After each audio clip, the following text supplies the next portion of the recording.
This example is showing the calculation of forces in a frame in a robot. First click on New, and then in the list of projects select Frame 2D Design.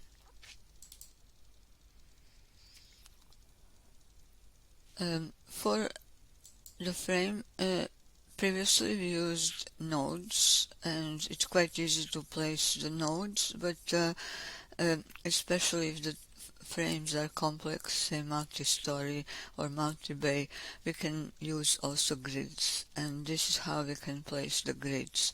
The first button on the right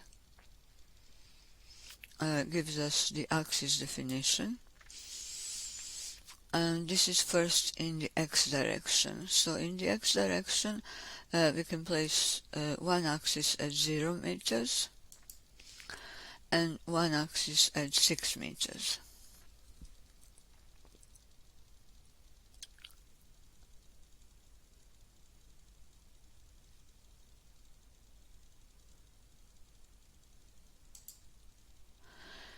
Next, in the z direction, first axis is at 0, and then we have at the height of 2 meters, and the next one at the height of 4 meters, and apply.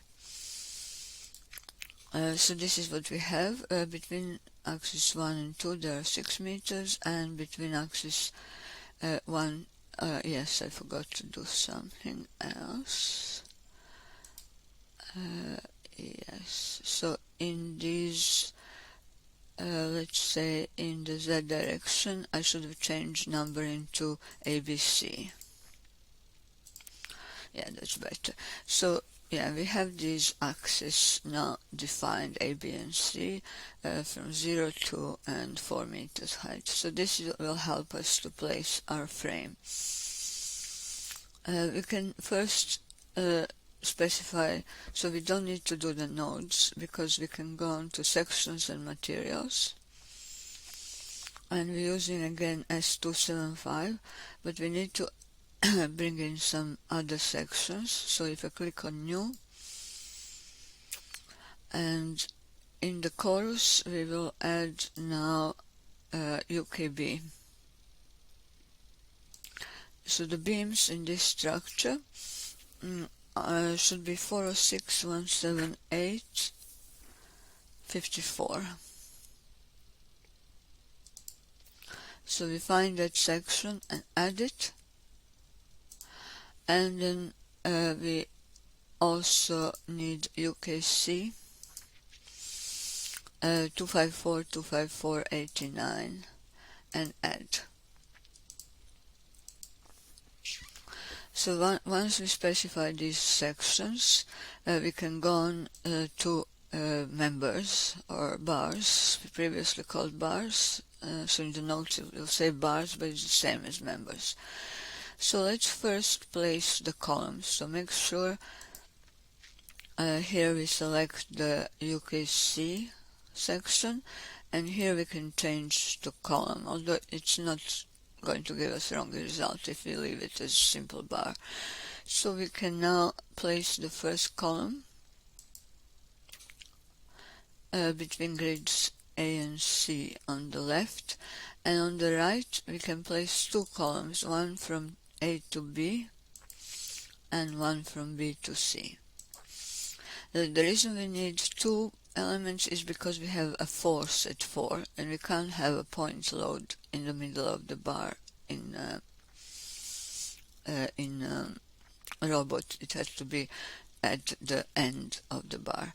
So we need to create two bars where there is a force at some location. So these are now our columns, and now I change the section to UKB and the member type to beam, and I place the beam between 2 and 5, so between those two nodes. So we have these 4 members, and there are different sections, obviously beams and columns are different sections. Now I can go to support. we have pinned supports on the left and roller support on the right. And if you're not sure how to do the roller, I explained that in a truss video. So now we have also to apply the load. And the loads are, first the load cases are dead load, add, and then change to live, add. So we need always these two, because dead load we reserve just for self-weight of the structure. And now, making sure LL is selected, we go to load definition symbol, and let's first apply the UDL. So we take member load, the first option, uniform load, and it's in a Z direction. It's 30, because it's acting downwards, we type -30 and add, and then click on the bar to place it. We have also in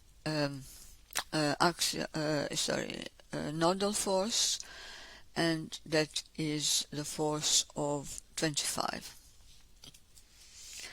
and it's acting at the mid joint on the right column. Sorry, I should first add it and then apply it. So this is all the load we have, UDL of 30 and this 25 point load, and I can show the values if I click on that last yellow icon. So that's the loads done. I will save it now. Let's say frame 1 and calculate. And if you don't have any errors, that's fine. Usually the errors would be if the section is not defined or the supports. So let's look at the results.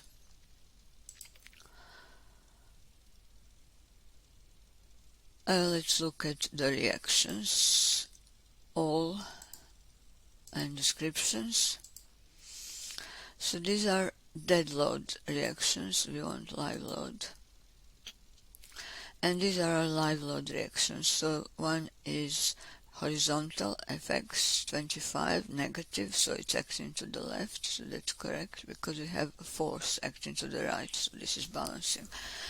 And when you add the two vertical reaction, they add to 180, and we have a UDL of 30 on a 6 meter long truss with beam, so that's 180. So we have equal vertical load to the reactions. You could then also check the sum of moments about node 1 and ensure that everything is correct. If you have time, that's definitely what you should do. So now we can hide the reactions and show the diagrams.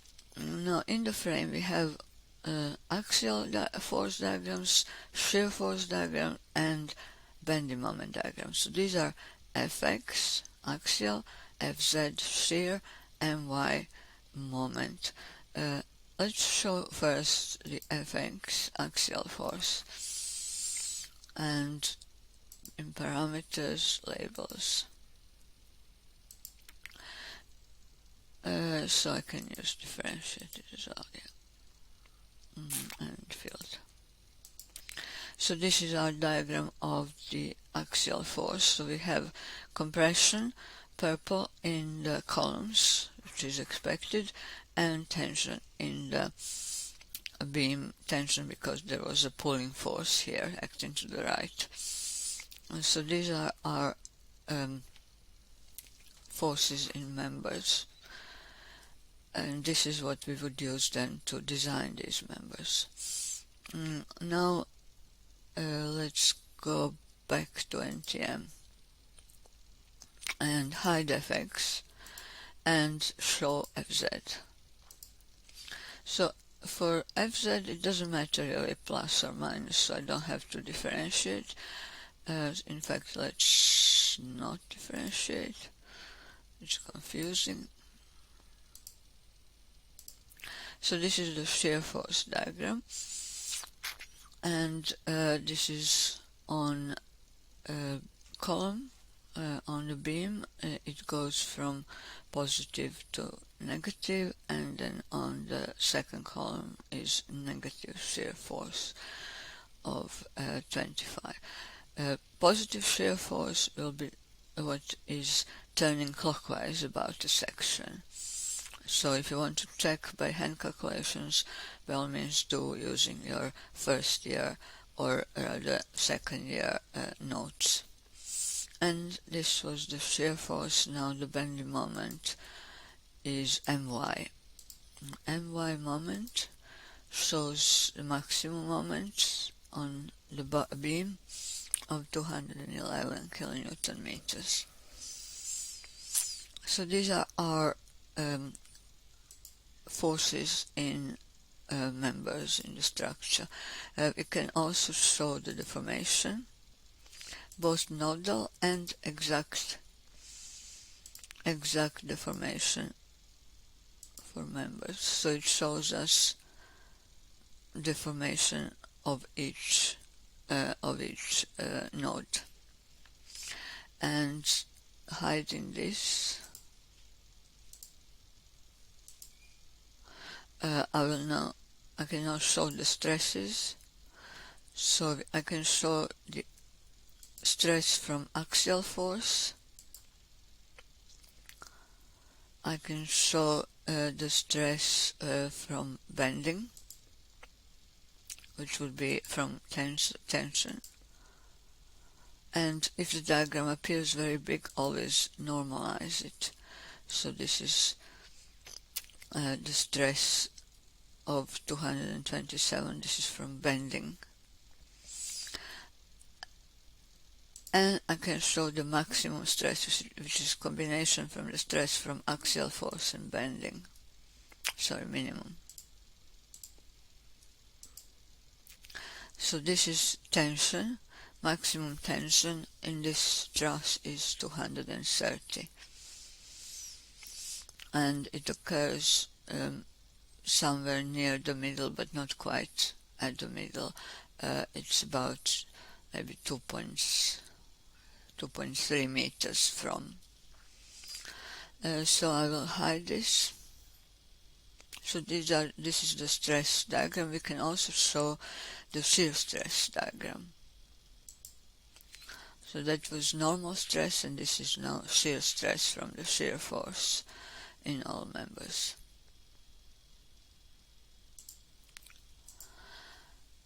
And now I can show also stress analysis on members. So let's say here for member 4,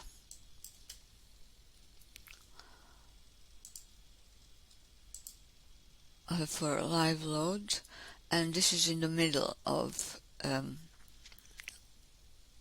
so 3 meters from the start of member 4, 3000 millimeters, we have 222 megapascal stress, tension and compression. So tension at the top, compression at the bottom. Pardon, the other way around, isn't it? This is compression on the top and tension at the bottom, because the vertical load is causing this member to sag. And we can also, we can change this. Maybe we said 2300 is more like the place where the stress is maximum, and yes, it's 230 here, so it's more than in the previous one. And you know from hand calculations how you can find that location of the maximum stress, basically where the shear force is equal to 0 on the beam.